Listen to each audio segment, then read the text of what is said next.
Hello everyone, I am Nitin from the Knowledge Cafe group, and if you are new to this channel, do subscribe our channel and enjoy the magic of learning. So बच्चों, आज जिस topic के बारे में हम बात करने वाले हैं वो है कॉम्बिनेशन ऑफ रेजिस्टेंस।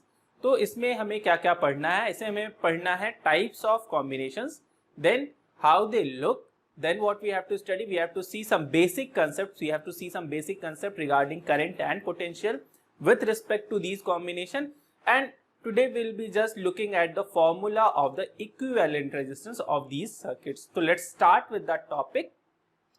तो combination of resistance, तो कितने type of combinations available हैं? तो basically there are two types, series and parallel combination, और तीसरा type जो हम पढ़ते हैं that is mixed combination, which is basically amalgamation of series and parallel. तो सीरीज और पैरेलल का जो ये एक मिक्सचर होता है उसे हम कहते हैं मिक्स्ड कॉम्बिनेशन। तो आइए हम इन दोनों सीरीज और पैरेलल को पहले कंपैरेटिव वे में पढ़ लेते हैं ताकि हमें ये चीजें समझना आसान हो जाए और आगे हमारे लिए हेल्प हो। Okay, let's start with the comparative study.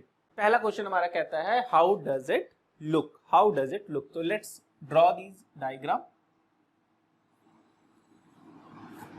Now, let's assume it as resistance 1 and this as resistance 2. If the connection is between end to end connection, if the connection is one after another, तो इस तरह के combination को आप क्या कहते हैं?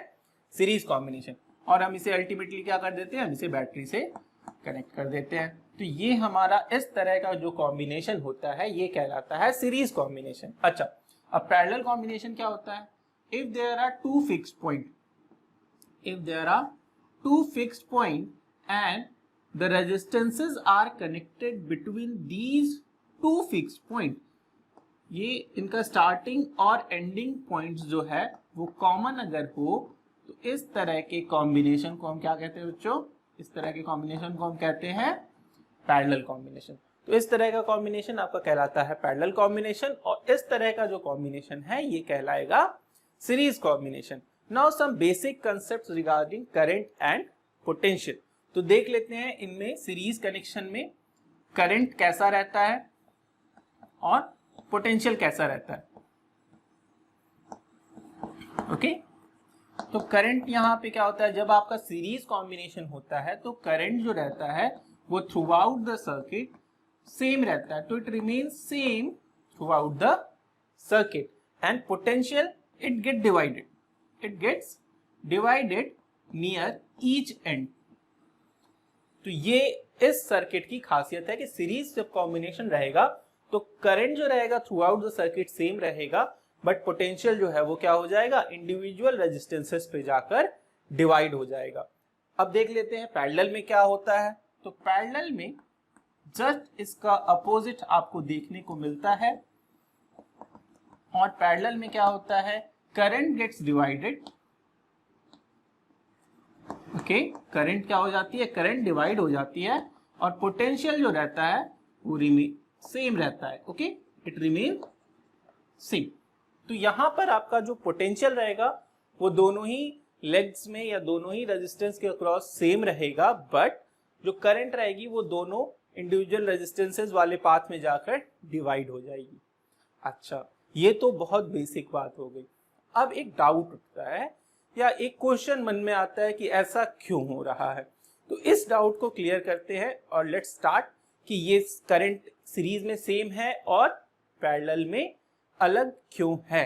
ठीक है, तो पहले हमें इसके लिए एक बहुत बेसिक कंसेप्ट आपसे मैं जानना चाहूंगा, या मैं खुद बता देता हूं। That is current. What is current? Current is what? It is flow of charge. Okay, current is what? Flow of charge per unit time. तो बेसिकली हमें क्या देखना होता है? चार्ज का फ्लो देखना होता है कि चार्ज कैसे फ्लो कर रहा है। तो सीरीज कॉम्बिनेशन को अगर आपको समझना है, so assume it as a one way road, it's a one way road. और अगर हमें पैरेलल समझना है तो पैरेलल के लिए हम क्या करेंगे?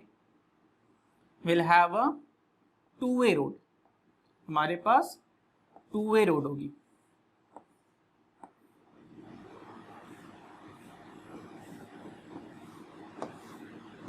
अच्छा, अब हो क्या रहा है? ये कुछ आप इससे रिलेट कर पा रहे होंगे जो हमारा डायग्राम्स है उससे। ओके, अब होता क्या है, ये पाथ आपको दे दिया जाता है और यहाँ पे फ्लो किसको करना होता है, चार्ज को। तो चार्ज को यहाँ से अगर फ्लो करना है बच्चों, चार्ज को अगर यहाँ से फ्लो करना है तो वो एक ही रास्ता अवेलेबल है, तो सारा चार्ज एक ही रास्ते से होकर के जाएगा। अगर फिर यही चीज मैं अगर यहाँ पे पैरेलल सर्किट के लिए या पैरेलल सर्किट का जो मैं रिप्रेजेंटेशन आपको यहाँ दिखा रहा हूँ उसके लिए करूँ तो क्या होगा, कुछ करंट कुछ चार्जेस इस पाथ को फॉलो करने लगेंगे और कुछ चार्जेस इस पाथ को फॉलो करने लगेंगे।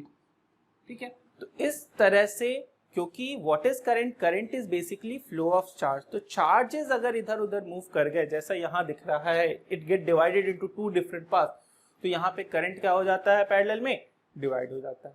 बट अगर मैं सीरीज की बात करूं तो सारे चार्ज को एक ही रास्ते से जाना है, तो इसीलिए यहाँ पे करंट जो रहता है वो सेम रहता है। तो आई होप आपको ये चीज समझ में आ गई हो। अब हम अगला टॉपिक डिस्कस करते हैं कि पोटेंशियल कैसे एक में सेम और दूसरे में अलग होता है।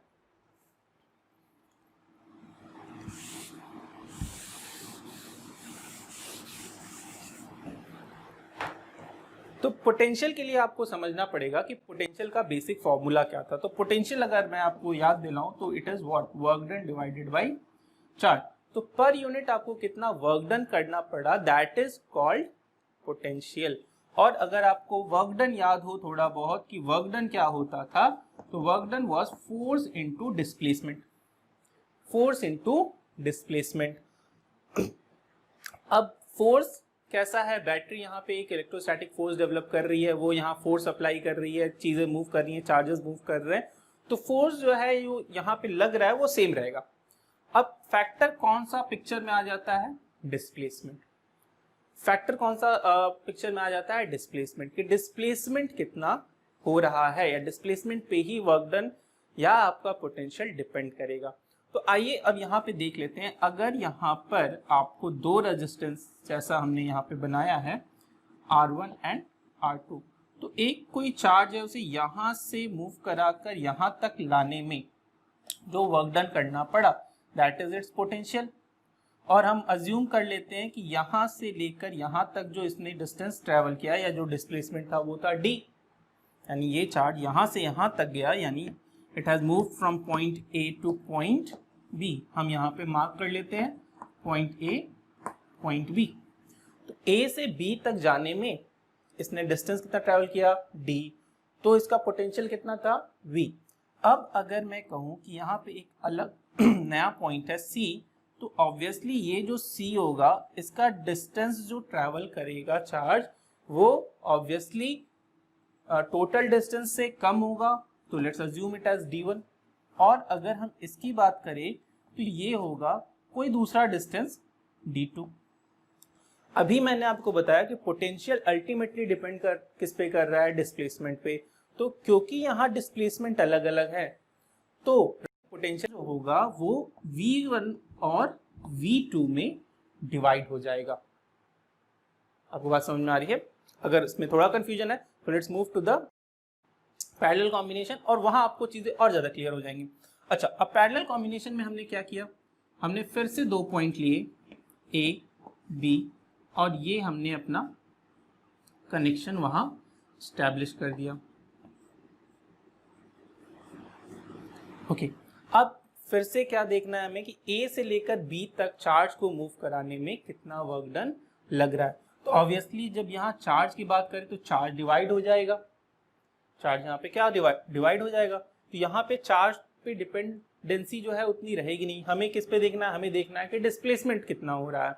अच्छा, वर्क डन की एक खास बात अगर आपको याद हो तो वर्क डन जो होता है वो पाथ पे डिपेंड नहीं करता है, चाहे चार्ज ऐसे जाए चाहे सीधा चला जाए, वो पाथ पे डिपेंड नहीं करता। It ultimately depends upon the displacement, initial और फाइनल पोजीशन की बात होती है। तो अगर कोई चार्ज यहाँ से मूवमेंट करके इस पाथ को फॉलो करते हुए यहाँ पहुंचे या इस पाथ को फॉलो करते हुए यहाँ पहुंचे, ultimately what is the displacement, displacement is between A to B. तो this is what the distance it has travelled, this is what the displacement is. वो ए से लेकर बी तक गया। तो इस कारण से क्या होता है, यहाँ और यहाँ जो पोटेंशियल रहता है वो सेम रहता है, क्योंकि जो डिस्प्लेसमेंट है वो सेम है, that is movement of charge per unit charge जो आप निकाल रहे हो वो क्या हो जा रहा है, ए से बी तक का डिस्प्लेसमेंट है, तो इसलिए यहाँ पे पोटेंशियल जो है वो सेम रहता है। अभी ये समझ में आ गया होगा आई गेस। तो now let's talk about the third and the final part of this topic, that is equivalent resistance. और यहाँ पे मैं आपको सिर्फ फॉर्मूला डिस्कस कर रहा हूँ, अगले वीडियो में हम इसका कैलकुलेशन भी लेकर आएंगे। तो सीरीज कॉम्बिनेशन के लिए जो इक्विवेलेंट रेजिस्टेंस होता है उसे आर ई क्यू से डिनोट करते हैं, या बहुत से बुक्स में it is being denoted by R S. तो मैं यहाँ पे आर एस भी लिख देता हूँ ब्रैकेट में। And what is it, it is the sum of individual resistances. ये क्या होता है, इंडिविजुअल रेजिस्टेंसेस का सम होता है, it is the individual resistances sum. तो ये इंडिविजुअल रेजिस्टेंसेस के सम के बराबर होता है।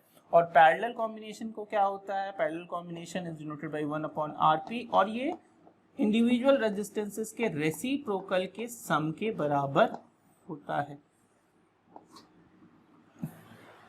ओके, तो इक्विवेलेंट रेजिस्टेंस होता क्या है, ये इक्विवेलेंट रेजिस्टेंस इन दो रेजिस्टेंसेस, जैसा अभी सर्किट में हमने दो रेजिस्टेंस अगर ड्रॉ किया है तो दो रेजिस्टेंसेस का कंबाइंड इफेक्ट क्या आ रहा है, that is what is called equivalent resistance. तो children, this is it for today. I hope आपको ये वीडियो अच्छी लगी होगी। अगर आपको ये वीडियो अच्छी लगी तो हमारे चैनल को जरूर सब्सक्राइब करें and do share it with your friends. By the time, see you and have a nice day.